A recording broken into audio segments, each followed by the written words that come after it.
মনে রাখবেন কাপুরের সাথে 50 বছর নয়, সিংহের মতো 1 ঘন্টা বেঁচে থাকবেন।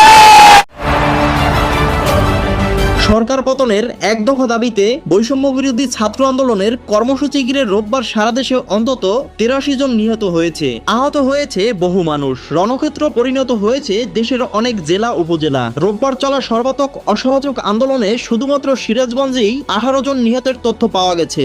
এখনো থমথমে অবস্থা বিরাজ করছে মুন্সিগঞ্জ শহরে। বন্ধ হয়ে গেছে সব দোকানপাট, যান চলাচল নেই বললেই চলে। এদিকে সিরাজগঞ্জের এনায়েতপুর থানায় হামলায় অন্তত 13 জন পুলিশ নিহত হয়েছে।